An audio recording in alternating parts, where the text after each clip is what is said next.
Okay, now it's time for what is, in my opinion, one of the most difficult supplement essay prompts, which is tell us about your unique identity. Now, lots of schools love this prompt. It comes up everywhere. So you probably will wind up writing a version of this. Everybody writes one, in my experience.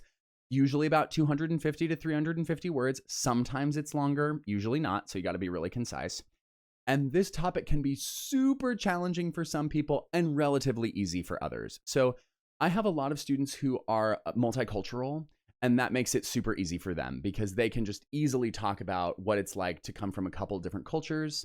Maybe their parents speak different languages. I've got one student right now who's writing about the difference between noodles and pasta because his mom's side of the family is from Hong Kong and his dad's side of the family is from Italy. Love that for him. Super great. So if you're multicultural, that's a really easy thing for you to write about. And I would recommend it because I think you probably have a lot of great insight into what that means and what your experience is.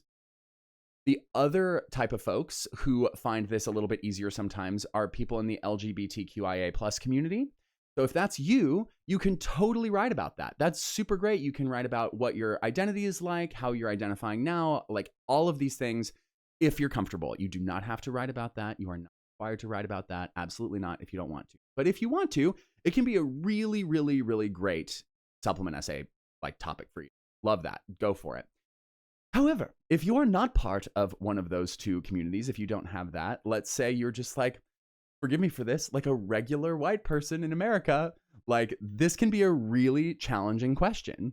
So if that's you, just know that I've had tons of students find wonderful things to write about that really are uniquely them. So I had one student write about how much he likes to cook and that his identity really is shaped by the things that he's creating. Same with artists. You can write about the art that you make. That's part of your unique identity. I had a girl who was from the Midwest and rode a lot of horses, write about what it's like to be a competitive equestrian person. That was a great one for her.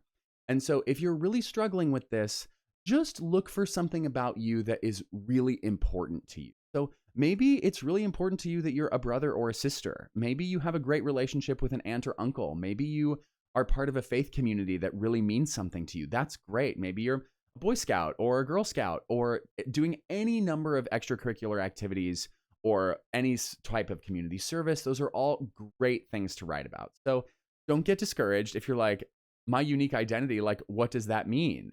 Just think a little bit about what is super meaningful to you. And if you can say like, I am an athlete, that's part of your unique identity. I am a singer. That's part of your unique identity. You can totally write about that. So don't get discouraged. Write down a bunch of things, give it a shot, and it's going to be okay.